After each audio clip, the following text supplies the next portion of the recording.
সুপ্রিয় দর্শক, আপনাদের সকলকে আমন্ত্রণ জানাই আমাদের পাবলিক টাইমস আয়োজিত আজকে দেশের কথা দেখার জন্য। আসসালামু আলাইকুম।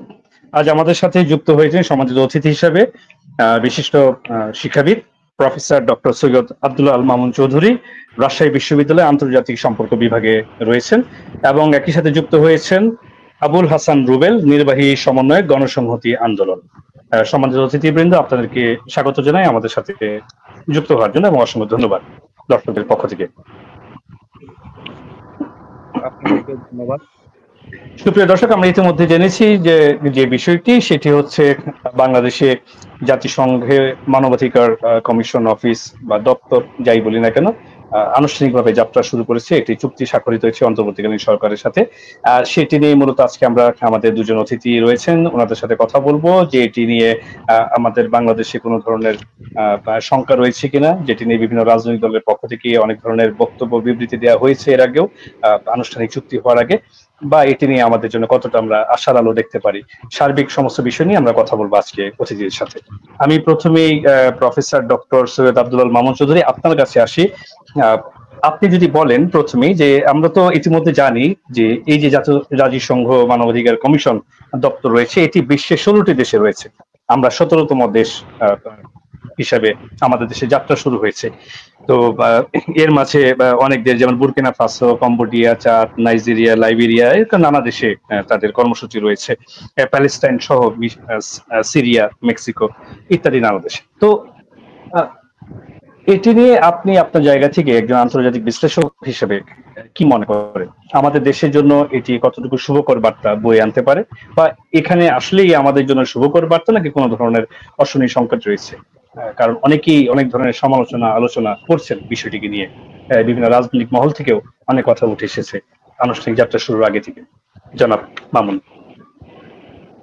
ধন্যবাদ, এবং আপনার মাধ্যমে আজকে যারা এই অনুষ্ঠানটি শুনছেন তাদেরকে অসংখ্য ধন্যবাদ।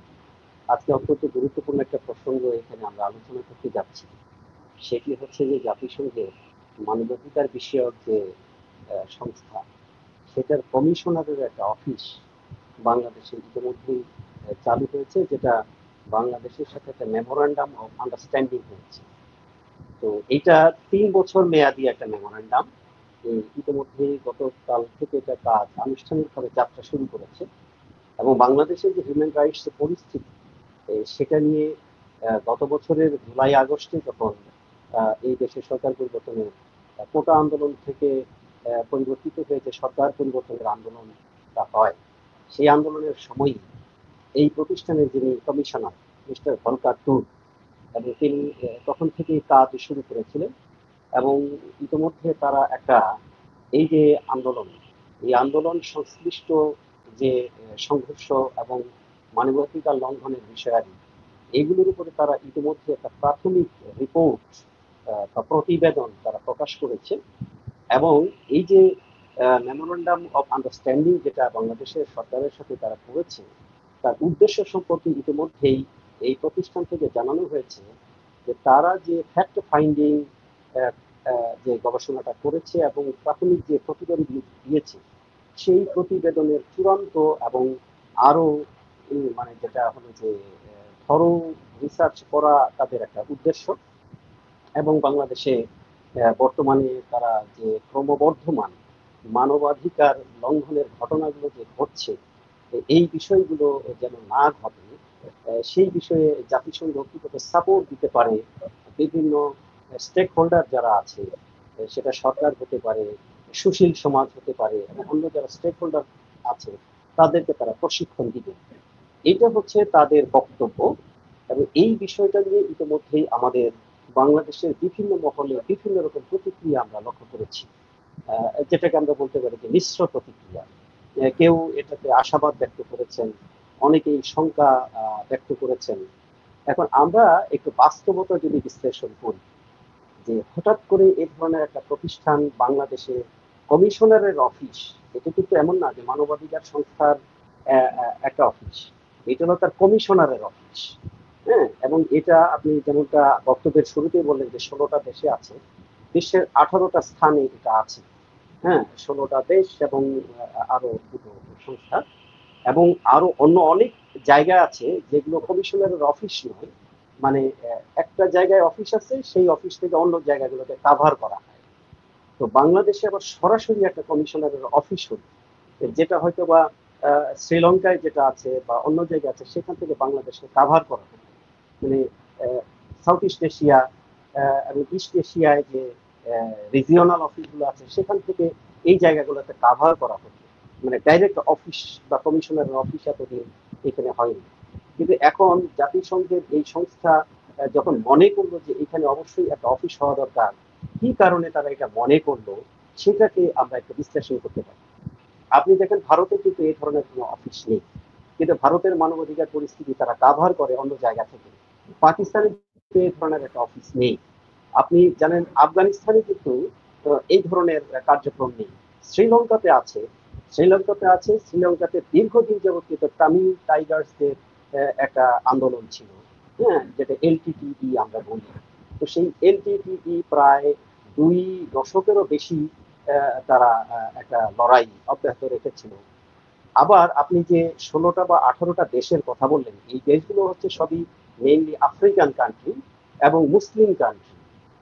এবং বেশিরভাগ কান্ট্রি হলো যেগুলোতে এই অফিসগুলো আছে, সেগুলো এখন পর্যন্ত সেখানে দ্বন্দ্ব সংঘাত দীর্ঘমেয়াদী রয়ে গেছে। যেমন সুদান আছে, সাউথ আফ্রিকা, আফ্রিকাতে 4টা রিজিয়নে আছে, সুদানে আছে, সিরিয়ার যে অংশটা মানে একটা স্বাধীন অঞ্চলের মতো করে থাকার কথা, সেখানে একটা আছে, ইয়েমেনে আছে, আপনার কম্বোডিয়াতে আছে, কলম্বোতে আছে, অর্থাৎ যে বৈরুত বেইস যে অঞ্চল সেখানে আছে, প্যালেস্টাইনে আছে।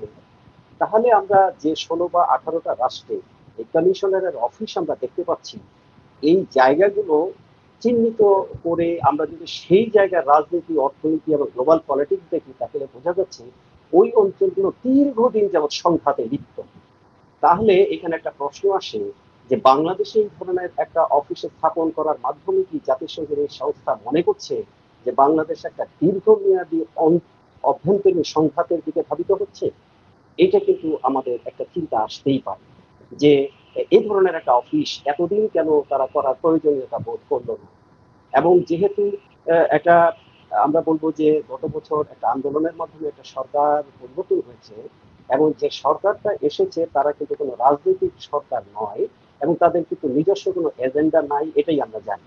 তাদের এজেন্ডা একটাই, সেটা হলো যে এই ধরনের মানে অতীতে যা হয়েছে, অতীতে যতগুলো সরকার আছে, সেই সরকারগুলো অর্থাৎ আমাদের 1971 সনে মুক্তিযুদ্ধের মাধ্যমে একটা রাষ্ট্র প্রতিষ্ঠার পর থেকে এই 5ই আগস্ট পর্যন্ত যতগুলো সরকার আসছে, তাদের মধ্যে যত ধরনের মানে ফ্যাসিজম বলেন বা দুর্নীতি বলেন বা যে ধরনের কাজ হয়েছে, সব কাজ থেকে রাষ্ট্রটাকে একটা ভালো দিকে নিয়ে যাওয়ার জন্য তারা একটা সংস্কার করবে। তো এইটাই যদি ইন্টারিম সরকারের উদ্দেশ্য হয় এবং এইটার পেছনে যদি ব্যাপক জনসমর্থন থাকে, তাহলে আমরা ধরে নিতে পারি যে বাংলাদেশ আর সামনের দিকে কোনো সংঘাতের দিকে যাচ্ছে, বাংলাদেশ শান্তির দিকে যাচ্ছে। তো এটা যদি আমরা আশা করি যে বাংলাদেশ সামনের দিকে শান্তির দিকে যাচ্ছে, তাহলে তো এই ধরনের প্রতিষ্ঠান এইখানে হঠাৎ করে এসে তার কর্মকাণ্ড শুরু করার কথা না। এরকম ধরনের শঙ্কা কিন্তু অনেকের মধ্যে আছে যে তাহলে কি গ্লোবাল অ্যাক্টর যারা আছেন, তারা কি এইটাকে একটা কনফ্লিক্টিং জোন হিসেবে ইতোমধ্যেই ধারণা করছেন, এবং এটা কি একটা ফোরকাস্টিং সামনের দিকের জন্য? এটা একটা আমাদের মানে চিন্তার একটা বিষয়। পাশাপাশি আপনারা দেখেন যে এই প্রতিষ্ঠানগুলো বিশ্বের যে কোনো জায়গায় আছে, সেখানে কিন্তু হিউম্যান রাইটস এর কোনো উন্নতি আমরা দেখি। আপনি প্যালেস্টাইনের কথা ধরেন, প্যালেস্টাইনে এই ধরনের একটা কমিশনের অফিস আছে, কিন্তু প্রতিদিন গড়ে 100 লোক সেখানে মারা যাচ্ছে। এমনকি প্যালেস্টাইনের ত্রাণ সংগ্রহ করার জন্য নিরীহ নারী পুরুষ বোকা মানুষ সেখানে যাচ্ছে, তাদেরকে কিভাবে নির্বিচারে হত্যা করা হচ্ছে। এবং সেই হত্যাকাণ্ডের মধ্যে জাতিসংঘের যারা কাজ করছেন তারাও কিন্তু নিহত হচ্ছেন, আহত হচ্ছেন। এই সংস্থাগুলো সেগুলো কিন্তু কোনো প্রতিবাদ সেই অর্থে করতে পারেনি, বা যেটাকে বলে যে কার্যকর কোনো পদক্ষেপ নিতে পারেনি। আপনি সুদান, দক্ষিণ সুদান ওদিকে দেখেন, বিভিন্ন আরসি গ্রুপে বিভক্ত ওই রাষ্ট্রের বিভিন্ন ফ্যাকশনগুলো, সেখানে কিন্তু তারা খালি একটা কালেক্টিং অর্গানাইজেশন, অর্থাৎ হিউম্যান রাইটস এর তথ্য তারা কালেক্ট করছেন, কিন্তু সেখানে হিউম্যান রাইটস অ্যাবিউজকে মানে ডিসমেন্টল করার জন্য কোনো কাজ কিন্তু তাদের মধ্যে আমরা দেখতে পাইনি। তো এই সমস্ত বিচার বিবেচনায় দেখা যায় যে বাংলাদেশ রাষ্ট্রটাকে আমরা গত 54 বছরে যে অবস্থানে নিয়ে এসেছি, তাহলে কি এই অবস্থান থেকে বাংলাদেশ একটা দীর্ঘমেয়াদী সংঘাতের দিকে যাচ্ছে বলে তারা আশঙ্কা করছেন, যার জন্য কি তারা এখানে একটা অফিসকে সেট আপ করেছেন? এই প্রশ্নটা কিন্তু এখন মানে এটা আমাদের জনমনে এসছে। কারণ আপনি জানেন ইতিমধ্যেই ইন্টারভিউ সরকার আশা করে আমাদের বন্দর ব্যবস্থাপনা নিয়ে নানান ধরনের মিশ্র প্রতিক্রিয়া সৃষ্টি হয়েছে। আমাদের গভীর সমুদ্র এবং উপকূলীয় সমুদ্র এবং সেন্ট মার্টিন এই অঞ্চলকে নিয়ে নানান ধরনের গুজব, সত্য মিথ্যা নানান ধরনের কথা কিন্তু আমরা শুনতে পাচ্ছি। মিয়ানমারের জাতিগত সংঘাত এবং আমাদের বর্ডারে করিডোর সৃষ্টি সংক্রান্ত বিষয় নিয়ে কিন্তু আমরা নানান ধরনের কথা শুনতে পাচ্ছি।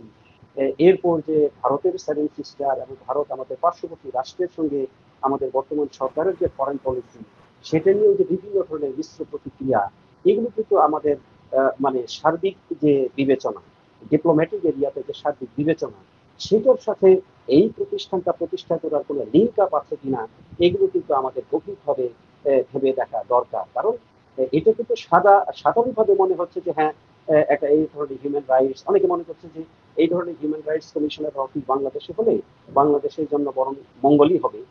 কারণ এটা সরাসরি এই বিষয়গুলোকে ওয়াচ করতে পারবেন। ফলে হয়তো বা সরকার বা যারা স্টেক হোল্ডার আছেন তারা হয়তো বা এই অফিসের কারণে একটু নিয়ন্ত্রিত আচরণ করবেন। কিন্তু বাস্তবতা হলো যে এই অফিসগুলো বিশ্বের বিভিন্ন জায়গায় যেখানে আছে, সেখানে কিন্তু আমরা সংঘাত বন্ধ হওয়া দেখিনি, বরং সেখানে প্রত্যেকটা জায়গাতে, সিরিয়াতে দেখেন, লেবাননে দেখেন, ইয়েমেনে দেখেন, আপনি ওই সেখানে আপনি চাঁদ প্রজাতন্ত্র দেখেন, আপনি আফ্রিকার অঞ্চলগুলোতে দেখেন, কলম্বোতে, মানে ওই সমস্ত অঞ্চলে।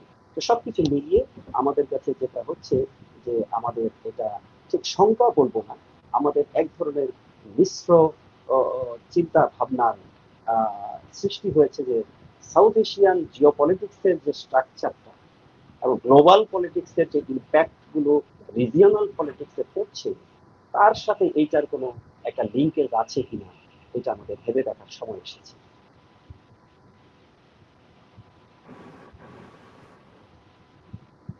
আপনি যে প্রশ্নটা করেছিলেন, আমার ধন্যবাদ। আমি এটাই ডিসকাশন। জি জি জি জি আমি আবারও আপনার কাছে আসবো।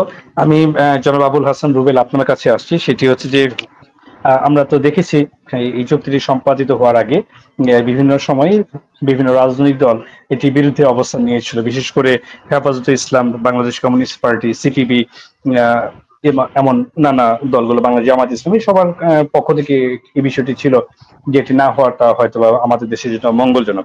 তা আমি, আপনি একজন রাজনীতিবিদ, দীর্ঘদিন ধরে রাজনীতির মাঠে রয়েছেন, সক্রিয় একজন রাজনীতিবিদ হিসেবে আমি আপনার কাছে জানতে চাই যে আপনাদের কাছে কি মনে হয় রাজনীতিবিদ হিসেবে যে এই দপ্তরের মাধ্যমে এই যে জাতিসংঘ মানবাধিকার কমিশন বাংলাদেশে প্রতিষ্ঠিত হয়েছে অফিসটি, এতে করে অভ্যন্তরীণ রাজনীতিতে কোনো ধরনের হস্তক্ষেপ সামনে হতে পারে? বা একই সাথে দিয়ে যদি আমি আরেকটু জানতে চাই, সেটি হচ্ছে যে কোনোভাবে কি জাতীয় নিরাপত্তা কোনোভাবে হুমকির মুখে পড়তে পারে কিনা ভবিষ্যতের দিকে? জনাব রুবেল। ধন্যবাদ আপনাকে। তো ধন্যবাদ আপনাকে এবং দর্শকদের যারা দেখছেন সবাইকে। প্রথমত যেটা বলি যে সাধারণভাবে বলতে গেলে যে আপনি একটা দেশে মানবাধিকারের পরিস্থিতি বিষয়ে যদি একটা কমিশন থাকে, সেটা যদি দেখভাল করে, তাতে তো আসলে খুব বেশি আপত্তির কিছু নাই। বাংলাদেশে এটা গত 15 বছরে যে পরিমাণে আসলে মানবাধিকার লঙ্ঘনের ঘটনা ঘটেছে, এটা তো আসলে আগে হওয়ার কথা ছিল। এখন কেন এই প্রশ্নটা অনেক বেশি আমাদের সামনে আসছে এই জায়গাটা থেকে, যে যখন বাংলাদেশে বিচার বহির্ভূত হত্যাকাণ্ড একের পর এক ঘটেছে, গুমের মতো ঘটনা ঘটেছে, তখন এটার প্রয়োজন হয় নাই, এখন কেন হচ্ছে সেটা একটা গুরুত্বপূর্ণ জায়গা। এবং সেখানে সরকার থেকে একটা বলার চেষ্টা করা হয়েছে যে ইতিপূর্বে তারা যে তদন্ত করেছিলেন সেই তদন্তকে এগিয়ে নিয়ে যাওয়ার জন্য, এবং এই সময়ে যে ধরনের মানবাধিকার বিরোধী কর্মকাণ্ড হয়েছে সেগুলোকে আরো ডিটেইলে তারা যাতে করতে পারেন, সেটার জন্য আসলে তারা এই অফিসটি খুলতে চাচ্ছেন একদিকে। অন্যদিকে তারা এখানে আসলে মূলত প্রশিক্ষণ দেবেন এবং অন্যদের কিভাবে আসলে তথ্য সংগ্রহ করতে হয়, কিভাবে অ্যাক্ট করতে হয়, এগুলো বিষয়ে বলো। আপাত অর্থে নিরীহ, হ্যাঁ আপাত অর্থে নিরীহ, কিন্তু কয়েকটা বিষয় নিয়ে আসলে আপনার খটকা না লেগে পারবে না। কারণ হচ্ছে যে সাধারণভাবে আপনি যখন অফিসিয়ালি কোনো কিছু বলেন, তখন আসলে তার একটা বহিরাবরণ আসলে থাকে। এর ভেতরে আসলে অন্য অনেক কিছু ঘটে যায়, যেটা আসলে অনেক সময় আমরা খেয়াল করি না বা অনেক সময় আমাদের চোখে পড়ে না, একটা লং টার্মে গেলে আমাদের আসলে চোখে পড়ে। ফলে এই ধরনের সিদ্ধান্ত প্রথমত আমি বলবো যে এটা রাজনৈতিকভাবে একটা সকলের সঙ্গে আলাপ আলোচনা করার ভিত্তিতে যদি সরকার নিত, তাহলে আসলে এটা বেটার হতো। দ্বিতীয়ত যেটা বলি যে এখানে এই যে চুক্তি এমওইউটা স্বাক্ষরিত হয়েছে, এই এমওইউতে আসলে আহ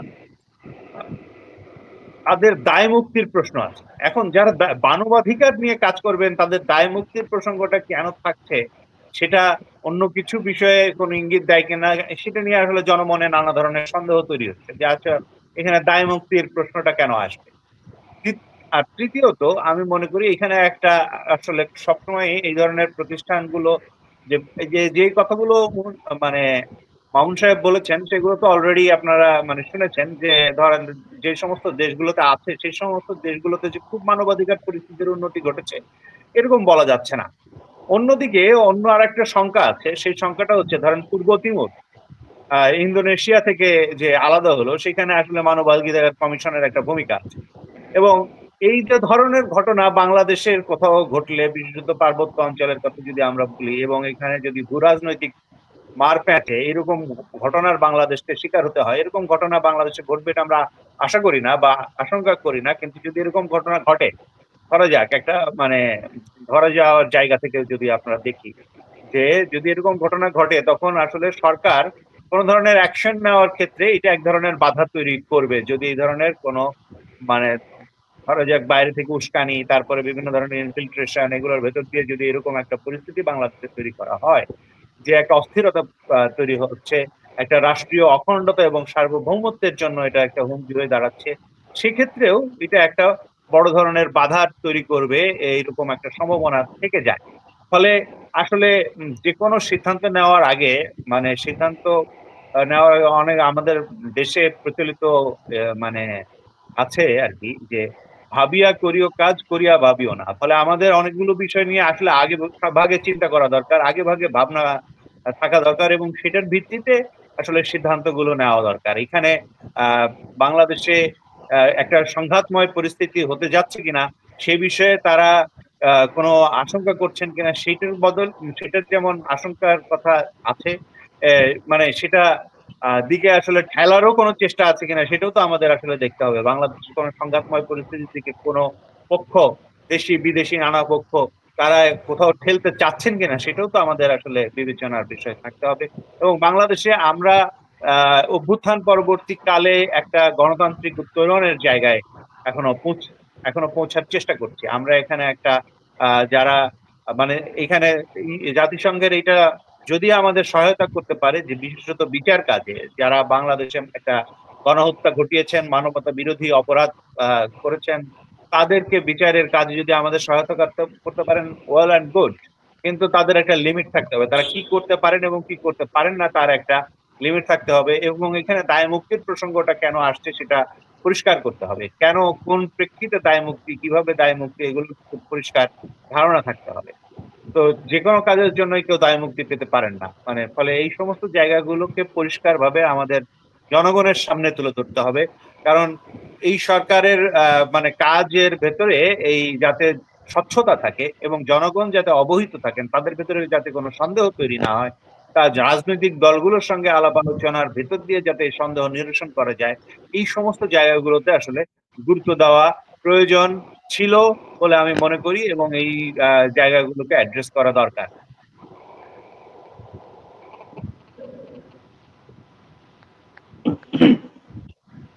ধন্যবাদ। আমি জনাব ডক্টর আব্দুল্লাহ মামুন, আমি আপনার কাছে আবারও ফিরে আসি যে বিষয়টি, সেটি হচ্ছে যে আপনি বলছিলেন এবং একই সাথে দিয়ে জনাব আবুল হাসান রুবেল উনিও বলছিলেন একটা শঙ্কার কথা, সেটি হচ্ছে যে আপনারা বলছিলেন যে সাধারণত এই ধরনের দপ্তর বা তাদের কার্যক্রম সেসব দেশেই হয় যেখানে কোনো ধরনের সংঘাতের কোনো পরিস্থিতি, কোনো সমূহের সম্ভাবনা রয়েছে কিনা, এমন একটি শঙ্কার জায়গা আপনারা উল্লেখ করেছেন। তো আপনার কাছে কি মনে হচ্ছে যে বাংলাদেশ এখন সেদিকে যাচ্ছে, এরকম কোন শঙ্কার জায়গা আসলেই রয়েছে যেটির উপর ভিত্তি করে এই ধরনের কার্যক্রম বাংলাদেশেও চালু হয়েছে? কারণ অনেকেই বলছেন বাংলাদেশের বিভিন্ন বুদ্ধিজীবী মহল থেকে বিভিন্ন শিক্ষাবিদ তারা বলছেন বিভিন্ন মাধ্যমে যে বাংলাদেশ কি কোনোভাবে কনফ্লিক্ট জোনে প্রবেশ করলো কিনা, এমন একটা সংখ্যার জায়গা নিয়েও অনেকেই কথা বলছেন। সে আঙ্গিক থেকে যদি আপনি বলেন। ধন্যবাদ। আপনি দেখেন যে বাংলাদেশে বর্তমানে ইতিমধ্যে আমাদের যে চট্টগ্রাম রিজিয়ন, বিশেষ করে কক্সবাজার এরিয়া, ওখানে মিয়ানমার থেকে ঠেলে বের করে দেয়া প্রায় 17 লক্ষের বেশি রোহিঙ্গা সেখানে অবস্থান করছে, এবং দীর্ঘদিন যাবৎ আমরা এই রোহিঙ্গা রিপ্যাট্রিয়েশনের জন্য আমরা কাজ করছি। এবং এই ইন্টারিম সরকার আসার পরেও কিন্তু তারা একটা উদ্যোগ নিয়েছিলেন এবং তারা আশাবাদ ব্যক্ত করেছিলেন যে কিছু সংখ্যক রোহিঙ্গা ফেরত যাওয়ার ব্যবস্থা করা হবে। কিন্তু আমরা উল্টো দেখলাম যে আরো যত সংখ্যক ফেরত যাওয়ার কথা বলা হয়েছিল তার চেয়ে বেশি সংখ্যক বাংলাদেশে আবার প্রবেশ করেছে। তো এই যে ইনফ্লাক্স অফ রোহিঙ্গা পিপল এখানে যে আসছে, এবং মিয়ানমারের যে বর্তমানে রাজনৈতিক পরিস্থিতি, এবং এইটাকে কেন্দ্র করে যত ধরনের কথাবার্তা আমরা এখন শুনছি, বিভিন্ন ধরনের ন্যারেটিভস কিন্তু এখন আমাদের কাছে এসছে, বিভিন্ন রকম কনস্পিরেসি থিওরি এরকম কিন্তু আসছে। আপনারা দেখেন, আপনারা ইতিহাস যদি ঘাটেন তাহলে আপনারা দেখবেন যে মার্কিন যুক্তরাষ্ট্র থেকে বরাবরই এই দক্ষিণ এশিয়া অঞ্চলে তাদের রিজিয়নাল প্রভাবটা ঠিক রাখার জন্য বে অফ বেঙ্গল যে অঞ্চলটা আছে সেখানে তারা কিন্তু একটা অবস্থান তৈরি করার জন্য দীর্ঘদিন ধরে চেষ্টা চালিয়ে যাচ্ছেন।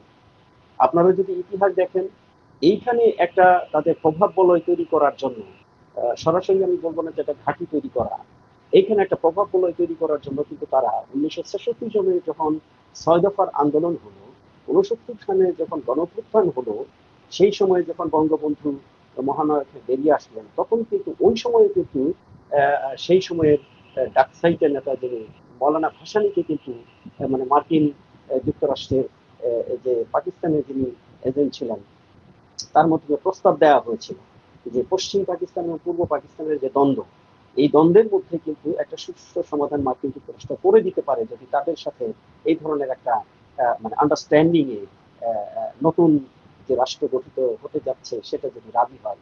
মৌলানা ভাসানী কিন্তু রাজি হননি। আমরা যতটুকু জেনেছি যে আমাদের জাতির পিতা বঙ্গবন্ধুর কাছে এই ধরনের একটা প্রস্তাব তারা দিয়েছিলেন, তারা কিন্তু রাজি হননি। এবং পরবর্তীতে যতগুলো সরকার বাংলাদেশে এসছে, পরবর্তীতে জিয়াউর রহমান যখন মানে সাবেক রাষ্ট্রপতি মুক্তিযোদ্ধা জিয়াউর রহমান তার কাছে এই ধরনের প্রস্তাব দিয়েছিল, এবং তারপরে যে এরশাদ, জেনারেল এরশাদ, এবং আমাদের সাবেক প্রধানমন্ত্রী খালেদা জিয়া, অর্থাৎ প্রত্যেকটা সরকারের সময়ে কিন্তু মার্কিন যুক্তরাষ্ট্র চেষ্টা করেছে যে এই সরকারগুলোকে বিভিন্ন রকম ফর্মে ফেলে তাদের সঙ্গে এই ধরনের একটা সামরিক একটা এগ্রিমেন্টের মধ্যে যাওয়া যায় কিনা, যাতে করে মার্কিন যুক্তরাষ্ট্র এই অঞ্চলে একটা প্রভাব বিস্তার করতে পারে। এবং আমাদের পূর্ববর্তী কোনো সরকারই কিন্তু মানে সেটা সরাসরি রাজি হয়নি। এখন আমরা জানি না যে বর্তমানে যেহেতু বাংলাদেশে একটা নাজুক রাজনৈতিক পরিস্থিতি আছে, একটা ইন্টারিম সরকার আছে, কোনো রাজনৈতিক সরকার নেই, এবং আমাদের রাজনীতিবিদদের মধ্যেও বিভিন্ন ধরনের অনৈক্যের আভাস, দ্বন্দ্ব সংঘাত, সেটা আদর্শিক এবং ক্ষমতা কেন্দ্রিক যেগুলো আছে, সেই সুযোগটা হয়তোবা আমাদের যে গ্লোবাল অ্যাক্টর তারা নেওয়ার চেষ্টা করছে কিনা, সেই চেষ্টাটার কিন্তু অনেক ধরনের ন্যারেটিভ ইতিমধ্যে আমাদের কাছে চলে এসছে যে মিয়ানমার এবং পার্বত্য চট্টগ্রাম যে বর্ডার এরিয়া, সেখানে একটা ফ্রি জোন তৈরি করা যেতে পারে কিনা, মানে করার চেষ্টা চলছে কিনা, বা ওখানে একটা খ্রিস্টিয়ান বা জিউস একটা স্টেট তৈরি করার একটা চেষ্টা চলছে কিনা, বা আরাকান রাষ্ট্র যেটা আরাকান আর্মিরা মানে দখল করে রেখেছে এক প্রকার বলা যায়, যদিও সুপ্রিমেসিটা এখনো তারা অর্জন করতে পারে নাই। সেই অঞ্চলটা স্বাধীন হয়ে গেলে সেখানে একটা নতুন রাষ্ট্র তৈরি করে, যে কথাটা আমার আগের বক্তা বললাম যে পূর্ব তিমুরকে যেভাবে তৈরি করা হয়েছিল সেইভাবে একটা রাষ্ট্র এখানে তৈরি করে চেষ্টা করতে পারে কিনা, সেটা যদি হয় সেই ক্ষেত্রে কিন্তু আমার আগের বক্তায় যেটা বলেছেন সেটা কিন্তু আমি সমর্থন করছি। এই কারণে যে এইরকম কাজ যখন করে তখন আপনারা দেখেন যে কোনো রোগীকে যখন কোনো তেতো ওষুধ খাওয়ানো যায় না, তখন কিন্তু সুগার কোটেড করে ওষুধটা দেওয়া হয়, যে ওষুধটা গেলার সময় মনে হবে যে মিষ্টি, কিন্তু আসলে ওষুধের ভেতরে আছে তেতো জিনিস। তো কাজে এই ধরনের অর্গানাইজেশন গুলো সুগার কোটেড ট্যাবলেটের মতোই। এই যে জাতিসংঘ বর্তমানে তো আপনারা জানেন যে বিশ্বে একটা রাবার স্ট্যাম্পে পরিণত হয়েছে গ্লোবাল অ্যাক্টরদের। জাতিসংঘ যে উদ্দেশ্য নিয়ে প্রতিষ্ঠিত হয়েছিল সেই উদ্দেশ্য অনুযায়ী কিন্তু তারা কাজ করতে পারছে না। প্যালেস্টাইন তার একমাত্র জ্বলন্ত উদাহরণ। এখন জিনিসটা যদি এমন হয় যে এগুলো হচ্ছে আপনি দেখেন যে বর্তমান বিশ্বে একটা রাষ্ট্র যখন আরেকটা রাষ্ট্রকে প্রধানত করতে চায়, এখন কিন্তু সরাসরি সৈন্য পাঠিয়ে সেটা দখল করে না। এখন কিন্তু ন্যারেটিভসে চেঞ্জ হয়ে গেছে। এখন একটা রাষ্ট্র আর একটা রাষ্ট্রকে নিয়ন্ত্রণ করার জন্য তাদের অর্থনৈতিক বিভিন্ন কর্মসূচির মাধ্যমে তাদেরকে একটা দাসে পরিণত করে ফেলে। মানে সরাসরি যে আর্মস ডিল করার মাধ্যমে তাদেরকে এরকম কিছু করে। কাজেই বিভিন্ন রাষ্ট্রকে নিয়ন্ত্রণ করার জন্য গ্লোবাল অ্যাক্টররা কি করে, তাদের এনজিও দিয়ে সেখানে প্রবেশ করে। বিভিন্ন রকম ডেভেলপমেন্ট ওয়ার্ক, ডেভেলপমেন্টের চুক্তি বা চ্যারিটেবল চুক্তি, বিশ্ব ব্যাংক বা অন্য আর্থিক প্রতিষ্ঠানের মাধ্যমে, ঋণ দানের মাধ্যমে বিভিন্ন চুক্তি করে এরকম ভাবে হিউম্যান রাইটস ওয়াচ এরকম প্রতিষ্ঠানের মাধ্যমে হঠাৎ করে দেখা গেল যে আপনার উপর একটা প্রতিবেদন তৈরি করে দিয়ে বিশ্বব্যাপী আপনাকে একটা মানে ওই রাষ্ট্রটাকে একটা প্রশ্নের মুখে ফেলে দিয়ে তারপরে তারা একটা ইন্টারভেনশন করে। এগুলো হচ্ছে নিও কলোনিয়ালিজমের এক ধরনের কৌশল, যেটা তারা এভাবে বিভিন্ন জায়গায় করেছে, যেটা আমরা আফ্রিকার কান্ট্রিগুলোতে দেখেছি, আমরা আরবীয় কান্ট্রিগুলোতে দেখেছি। সাম্প্রতিক সময় ইরানের সাথে যে মার্কিন যুক্তরাষ্ট্রের যে ইসরায়েলের যে দ্বন্দ্ব সংঘাতটা দেখলাম, সেখানেও কিন্তু আমরা একই রকম পলিসি আমরা খেয়াল করেছি। সিরিয়াতে যেটা ঘটে গেল, আমরাও কিন্তু দেখলাম। দেখেন সিরিয়াতে বর্তমানে যে রাষ্ট্রটা যে সরকারটা প্রতিষ্ঠিত হয়েছে, বলা হয় যে এই সরকারের প্রধান একসময় আল কায়েদার সদস্য ছিলেন, পরবর্তীতে তিনি আইএসআই এর সদস্য ছিলেন, কিন্তু বর্তমানে কিন্তু তিনি মার্কিন মদতপুষ্ট। তাহলে যারা আল কায়েদাতে ছিল আবার আইএসআই ছিল, তারা আবার মার্কিন মদতপুষ্ট কি করে হয়ে যেতে পারে? সো এগুলো হতে পারে গ্লোবাল অ্যাক্টরদের বিভিন্ন গেম।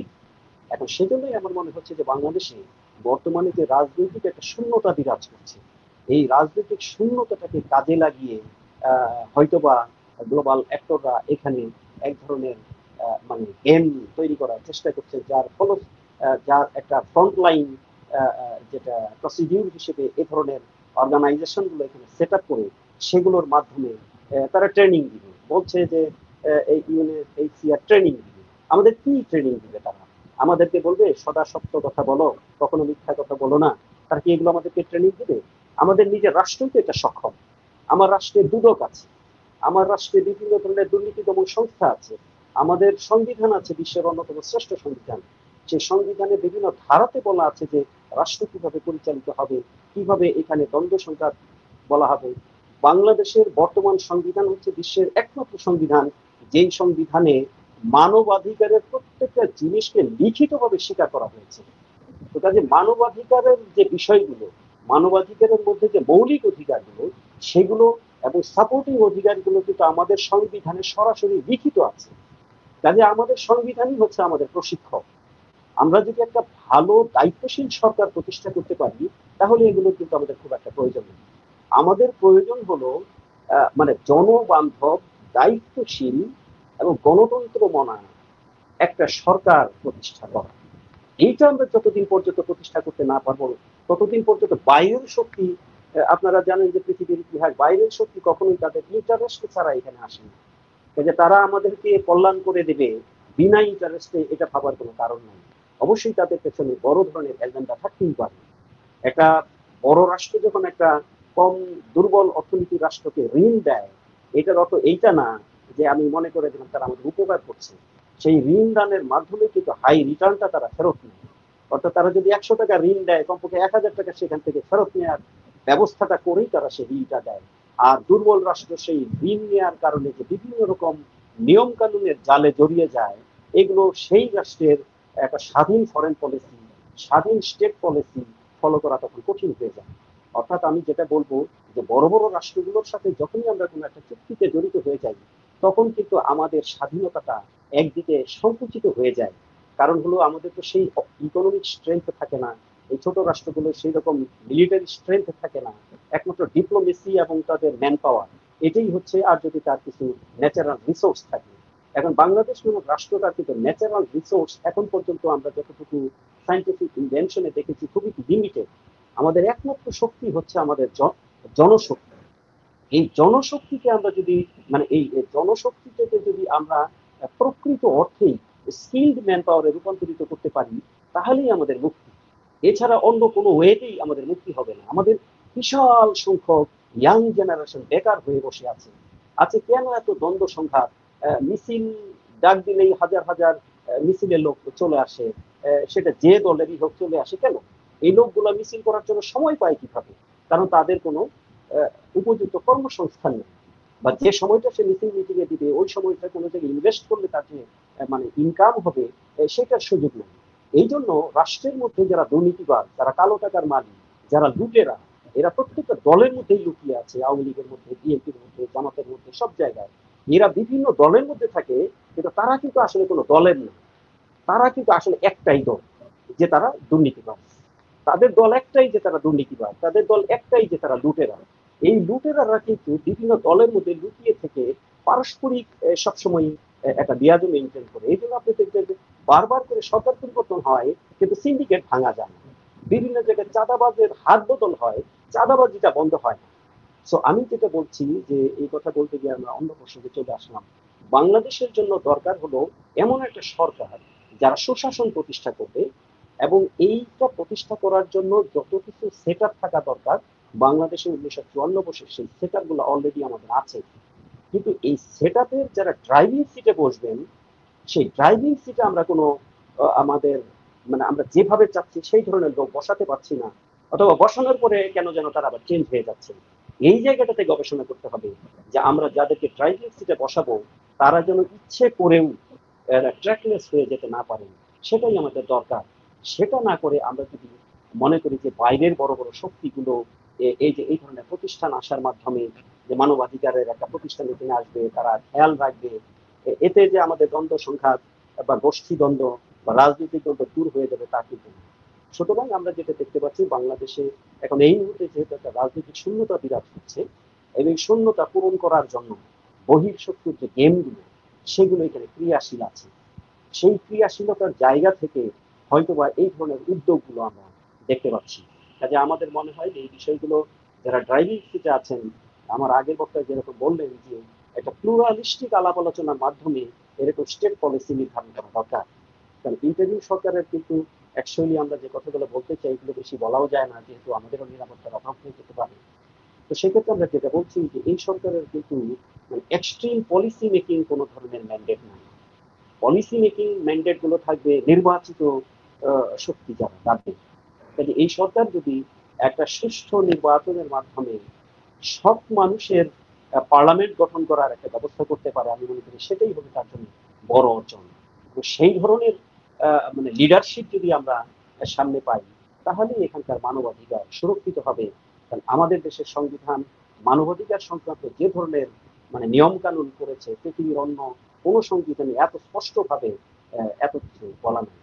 তো কাজেই তারপরেও যখন আমরা দেখতে পাচ্ছি এই ধরনের উদ্যোগ বিভিন্ন ধরনের, আমাদের তো অবশ্যই আশঙ্কা থেকেই যায়। তো এটা আমি মনে করি যে জনগণের সচেতনতার মাধ্যমে এই আশঙ্কাগুলো অমূলক প্রমাণ করা সম্ভব হবে, এটাই আমরা আশা করছি।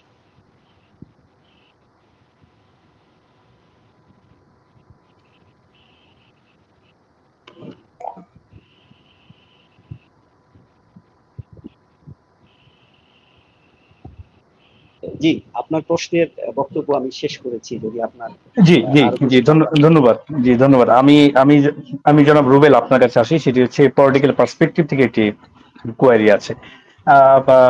তার আগে আমি একটি বিষয় ছোট করে জানবো, তারপরে হচ্ছে আমি ওই বিষয়টি আপনি দয়া করে বলবেন।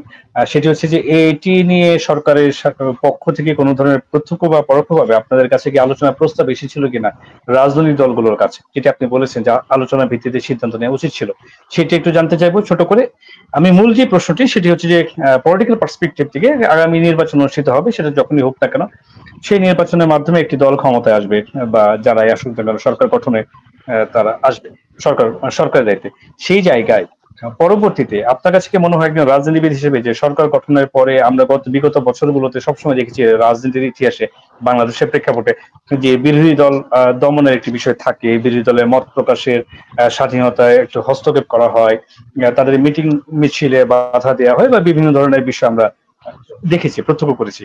তো পরবর্তীতে যারাই সরকারে আসুক না কেন তারাও তো একইভাবে কোনো না কোনো ভাবে কখনো না কখনো বিরোধী দলের বিষয়ে কনসার্ন থাকবে, কখনো কখনো তাদেরকে বাধা প্রদানের জন্য বাধ্য হতে পারে যদি বিশৃঙ্খল কোনো পরিস্থিতি তৈরি করে দেশের জানমালের নিরাপত্তা বিঘ্নিত করে, জনগণের নিরাপত্তা বিঘ্নিত করে, সেক্ষেত্রে হবে।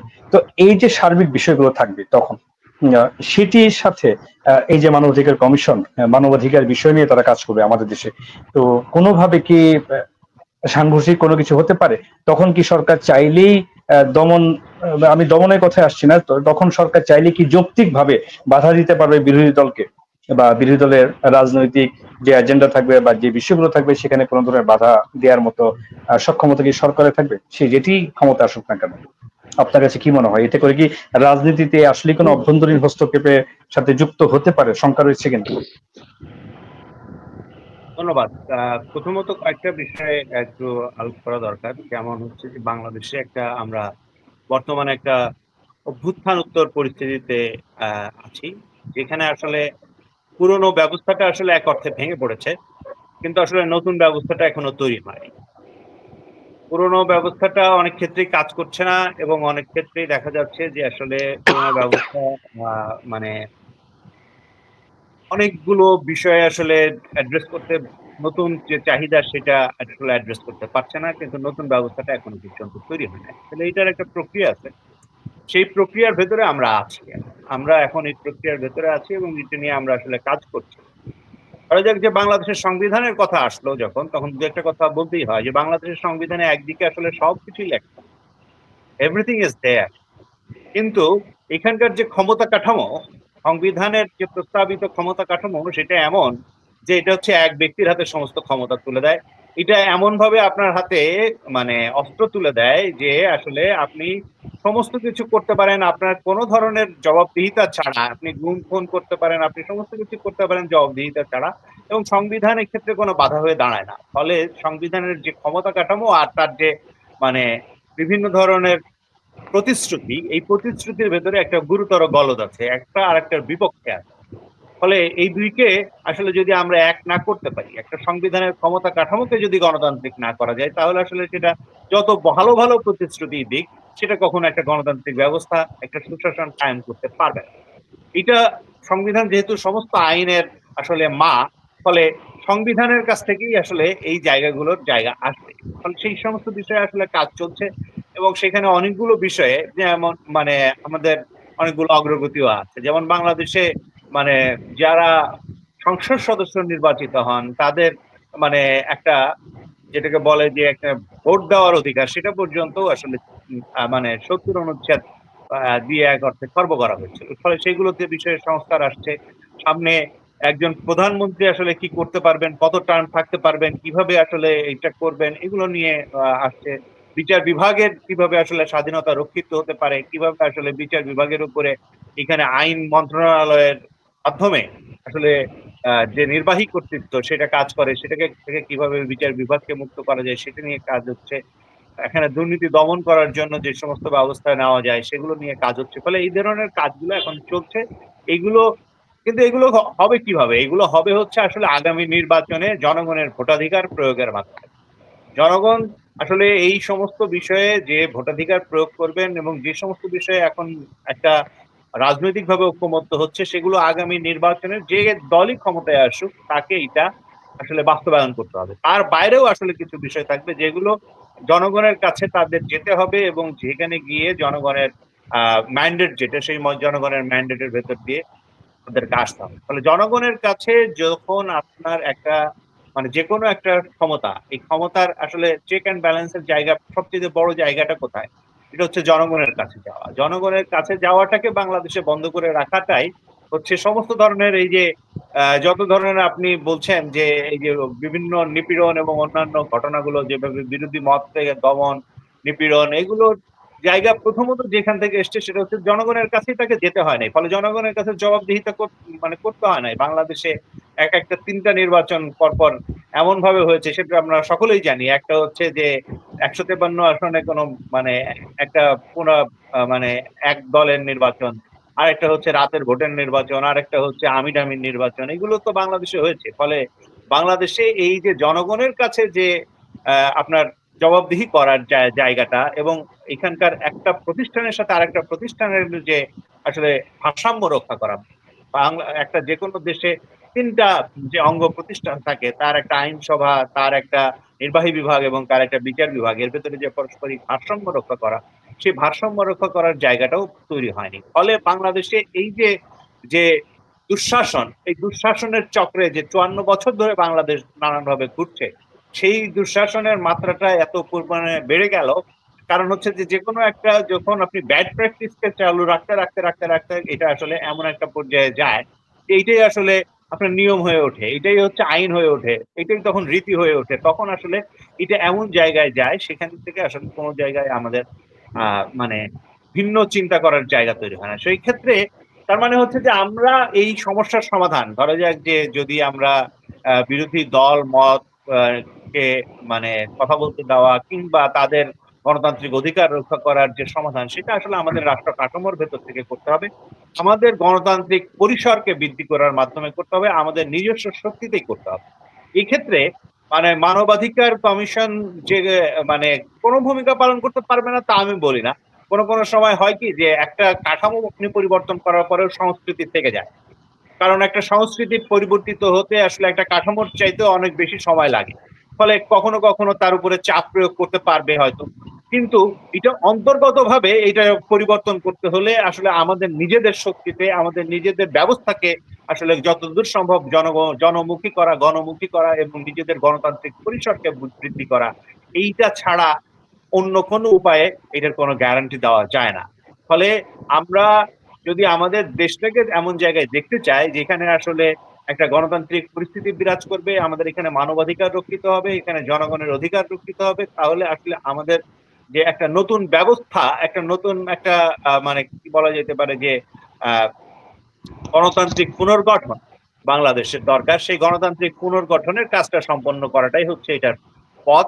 এখানে মানে কারো মাতব্বরি কিংবা অন্য কারো মানে অভিভাবকত্ব আমাদেরকে খুব বেশি দূরে এগোতে দেবে না।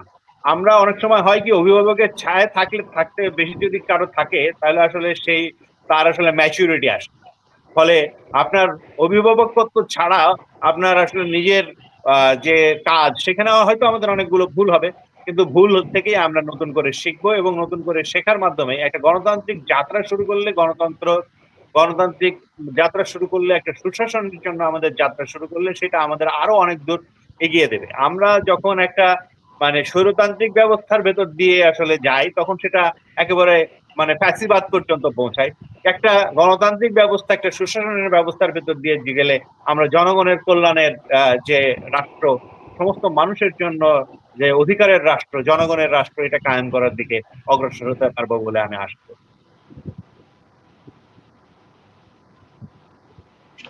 ধন্যবাদ, ধন্যবাদ রুবেল ভাই। রুবেল ভাই, আমি যে বিষয়টি শুরুতে একটু জিজ্ঞেস করেছিলাম সেটি হচ্ছে যে যদি ছোট করে বলেন যে আপনাদের সাথে আলোচনার কোনো পন্থা কি ছিল? সরকারের পক্ষ থেকে কোনো আলোচনার পদক্ষেপ নিয়েছিল কি না, এই বিষয়ে আসলে রাজনৈতিক সরকার কোনো ব্যক্তিবর্গ বা আলোচনা, দলগুলোর সাথে? এ বিষয়ে রাজনৈতিক দলগুলোর সাথে সরকার কোনো মানে এখনো পর্যন্ত আলোচনার ব্যবস্থা করেছে বলে আমি জানি না, এবং আরো অনেক দলের লোকদের সঙ্গেও আমি কথা বলেছি, কারোর সঙ্গে এই বিষয়ে আলোচনা হয়েছে বলে আমি জানি।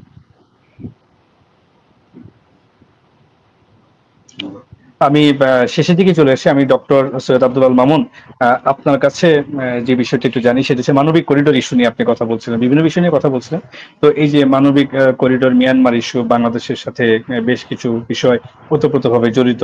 তো সেই মানবিক করিডোর ইস্যুতে আর এই যে জাতিসংঘের মানবাধিকার কমিশন দপ্তর, সেটির কোনো সম্পর্ক রয়েছে কি প্রত্যক্ষ বা পরোক্ষভাবে? না, ইতিমধ্যে তো আমরা লক্ষ্য করেছি যে মানবিক করিডোর বলে যে বিষয়গুলো আছে, এগুলো আমাদের সরকার প্রথমে এক ধরনের মন্তব্য করেছিল। পরবর্তীতে আমাদের বিভিন্ন জায়গায় এটা নিয়ে মিডিয়াতে এবং সব জায়গায় যখন ব্যাপক আলোচনা হলো, সেখান থেকে কিন্তু জাতিসংঘ থেকেও একটা স্টেটমেন্ট দেওয়া হয়েছিল যে তারা এগুলোর সাথে জড়িত নয়। এবং পরবর্তীতে আবার কিন্তু সরকারের পক্ষ থেকেও তাদের পূর্বের বক্তব্য সংশোধন করে তারা বলেছিলেন যে না, এই ধরনের কোনো কিছু এখন পর্যন্ত তারা করেন নাই বা তো কাজেই আমরা এখানে কিন্তু জনগণের মধ্যে যে আশঙ্কা বা বিভিন্ন রকম বক্তব্য আমরা শুনতে পাচ্ছি এবং মিশ্র বিভিন্ন ধরনের প্রতিক্রিয়া আমরা দেখেছি বিগত প্রায় 7-8 মাস যাবত। এবং সরকার কিন্তু এর মধ্যে বেশ কয়েকবার তার অবস্থান পরিবর্তন করেছে বক্তব্যের ক্ষেত্রে। এখন বাস্তবে কি ঘটেছে সেটা তো আমরা ডকুমেন্টেড কিছু জানি না। যে সরকার কি এই বিষয়ে অগ্রসর হয়েছে নাকি অগ্রসর হয় নাই, নাকি কি অবস্থায় আছে, পাবলিকলি এখনো কিন্তু সেটা এক ধরনের মিশ্র শঙ্কা বা ধোঁয়াশার মধ্যে আছে। তো এরই মধ্যে আবার আমরা যখন এই ধরনের একটা প্রতিষ্ঠান এখানে আহ, দেখলাম যে হলো, সেটা আবার আমরা যেমন শুনলাম যে এই আন্দোলনের যারা স্টেক হোল্ডার, যারা এই আন্দোলন করে সরকার পরিবর্তন করে এই সরকারটাকে প্রতিষ্ঠা করেছে, তাদের যারা স্টেক হোল্ডার বিভিন্ন রাজনৈতিক দল, তাদের সাথেও এই উদ্যোগের কোনো আলোচনা হয়নি, সেটা আমার পূর্ববর্তী বক্তা বললেন। তো কাজে এখানে আমাদের যেটা মনে হচ্ছে যে এগুলো হচ্ছে কিছু পলিসি মেকিং ডিসিসিভ ম্যাটার, যে কাউকে এই ধরনের বন্দর দেওয়া হবে কিনা, করিডোরের জন্য রাষ্ট্র রাজি হবে কিনা, বা এই ধরনের মানবাধিকার সংস্থা এখানে আসলে আমাদের লাভ কি লস কি, এই যে পলিসি মেকিং এর ক্ষেত্রে ডিসিসিভ ম্যাটার গুলো, তো এগুলো তো আমাদের কাছে মনে হয় যে রাষ্ট্রের যতগুলো স্টেক হোল্ডার আছে তাদের সাথে আলাপ আলোচনা ছাড়াই হয়তো বা হচ্ছে। সেক্ষেত্রে এর প্রশ্ন তো স্বাভাবিক আসবেই যে তাহলে কেন এটা এককভাবে করা হচ্ছে, যে প্রশ্নটা ইতিমধ্যেই হয়তো বা এই আন্দোলনে যারা স্টেক হোল্ডার তারাও করেছেন। তো সেক্ষেত্রে তো আমরা তো বলেছি যে আপনি দেখেন যে এখানে তো অবশ্যই এক ধরনের শঙ্কার একটা ব্যাপার আছে, কারণ নানান ধরনের বিশ্ব মিডিয়া বা নানান জায়গায় বিভিন্নভাবে কিন্তু তথ্য আমাদের কাছে আসছে। এটা তো একটা ইনফরমেশন টেকনোলজির যুগ। আবার ইতিমধ্যেই দেখেন যে এই যে সংস্থাটা গঠিত হয়েছে, গত পরশুদিন যে গোপালগঞ্জে যে ঘটনাটা ঘটে গেল, আপনারা লক্ষ্য করেছেন যে সেটার ব্যাপারেও কিন্তু এক ধরনের স্টেটমেন্ট এই মানবাধিকার সংস্থা থেকে দেওয়া হয়েছে। সেখানে যেমন বলা হয়েছে যে এই এই এই সংঘর্ষ বা এই পরিস্থিতিতে যারা মানে নিহত হলেন বা মৃত্যুবরণ করলেন, তাদের বিনা অটোপসি বা পোস্টমর্টেম ছাড়াই লাশ দাফন করা হয়েছে, বা যারা নিহত হয়েছেন তাদের আত্মীয় স্বজন অনেকে বলেছেন যে তাদেরকে কোনো ডেথ সার্টিফিকেট দেওয়া হয়নি।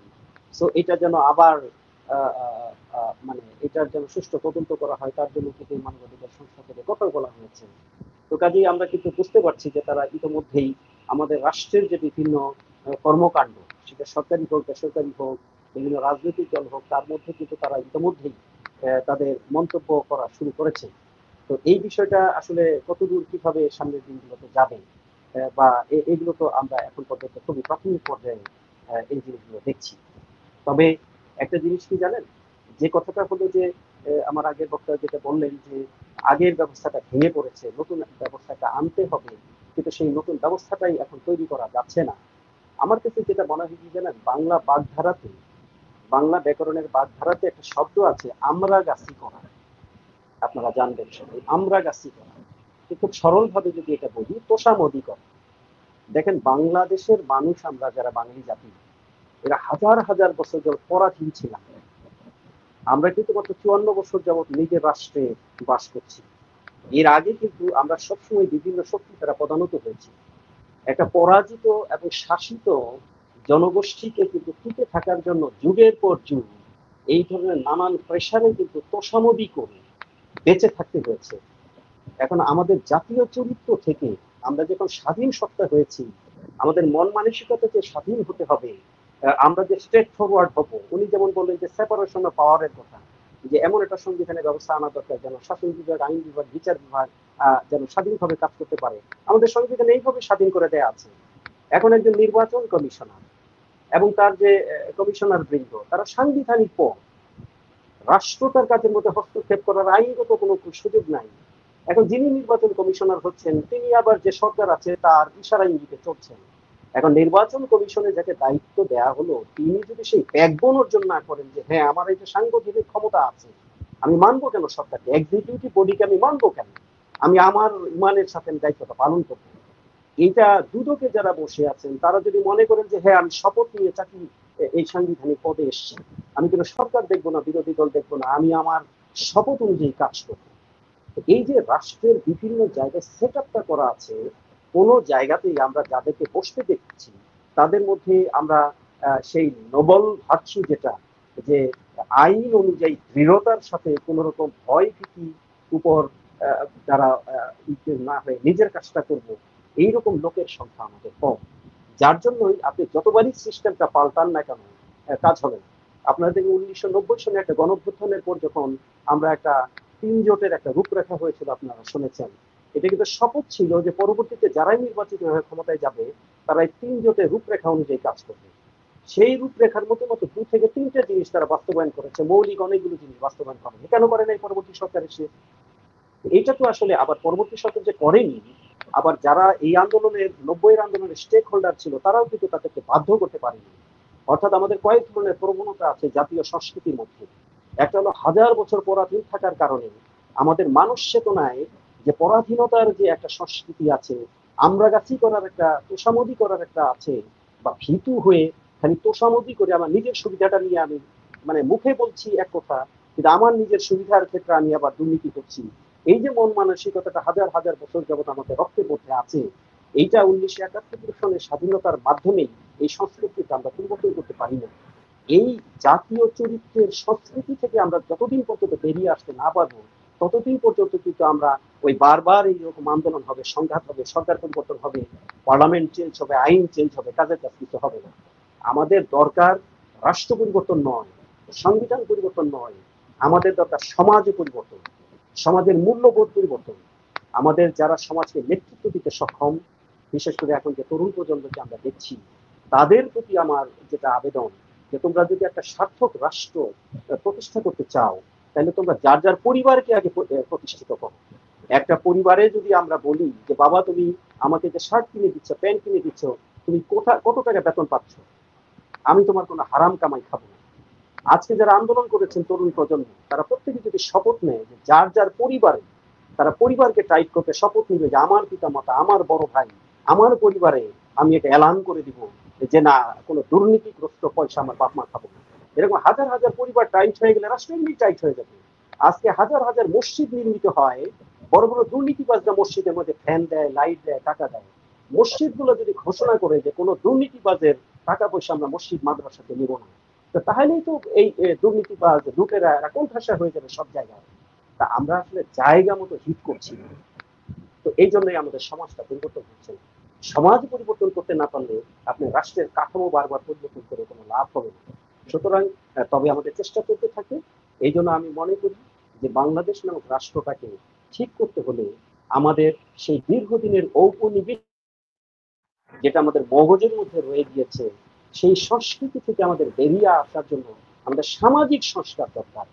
সেই সামাজিক সংস্কার করার জন্য আমাদের তরুণ প্রজন্ম যদি এগিয়ে আসে, যার যার পরিবারে, যার যার প্রতিষ্ঠানে আমরা বলবো যে আমরা বিপ্লব করেছি বা এটা করেছি, আমরা এই দুর্নীতি হতে দিব না, তাহলে কিন্তু সব জায়গায় একটা পরিবর্তনের হাওয়া বসবে।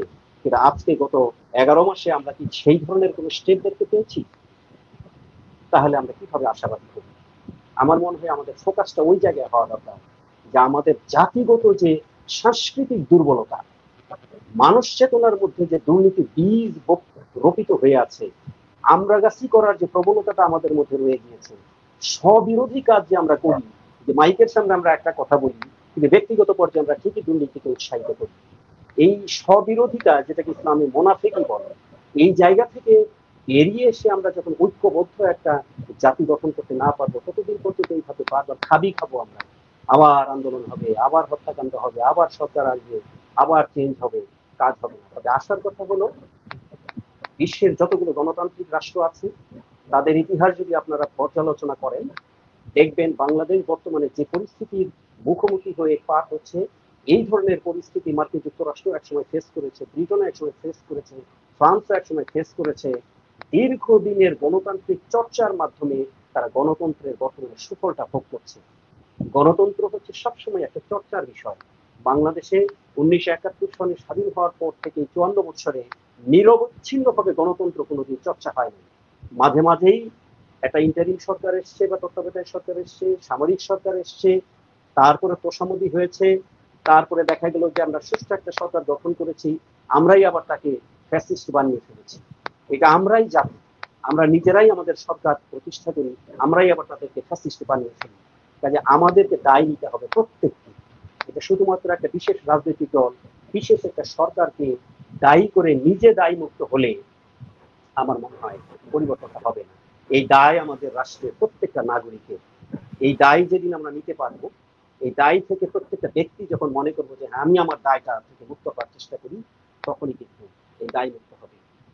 আর তখনই কিন্তু গ্লোবাল অ্যাক্টররা যে সমস্ত প্রতিষ্ঠানের মাধ্যমে আমাদেরকে নিয়ন্ত্রণ করতে চায়, সেই নিয়ন্ত্রণটা করতে পারবে না। কাজে আজকে যে মানবাধিকার সংস্থার যে কমিশনারের অফিসটা বাংলাদেশে প্রতিষ্ঠিত হয়েছে, আপাত দৃষ্টিতে এটা মনে হচ্ছে একটা ভালো উদ্যোগ। কিন্তু আমরা যদি আমাদের ব্যক্তিগত দায় থেকে মুক্ত হওয়ার জন্য আমরা সচেতন না হই, তাহলে এটাই হয়তো আমাদের জন্য একটা শঙ্কার কারণ হয়ে দাঁড়াতে পারে। যেই শঙ্কার কথা আমরা বিভিন্ন জায়গায়, বিভিন্ন বক্তব্যে, বিভিন্ন বুদ্ধিজীবীর বিশ্লেষণে পাচ্ছি। তো সেই ধরনের শঙ্কা অমূলক হোক, সেটাই আমরা আশা করছি। আমরা প্রত্যেকেই যার যার দায় থেকে দায়মুক্ত হয়ে একটা সুনাগরিকের মতো কাজ করব। আমার মনে হয় তাহলেই রাষ্ট্রটাকে আমরা আমাদের কাঙ্ক্ষিত স্বপ্নের রাষ্ট্রের দিকে এগিয়ে যেতে পারব। জি, ধন্যবাদ। ধন্যবাদ, অসংখ্য ধন্যবাদ। অসংখ্য ধন্যবাদ জনাব আবুল হাসান রুবেল এবং অসংখ্য ধন্যবাদ জনাব ডক্টর সৈয়দ আব্দুল আল মামুন চৌধুরী, আপনাদের অত্যন্ত মূল্যবান মতামত এবং বিশ্লেষণ আমাদের দর্শকদের জন্য তুলে ধরার জন্য। আপনাদেরকে অসংখ্য ধন্যবাদ জানিয়ে আমি এখানে শেষ করছি। ধন্যবাদ। সুপ্রিয় দর্শক, আপনাদের সকলকে অসংখ্য ধন্যবাদ জানিয়ে আমাদের সাথে এতক্ষণ যুক্ত থেকে আমাদের আলোচনা দেখার জন্য। আবার দেখা হবে নতুন অতিথি, নতুন বিষয় নিয়ে। ততক্ষণ পর্যন্ত ভালো থাকুন, সুস্থ থাকুন, সতর্ক থাকুন। ধন্যবাদ। শুভরাত্রি।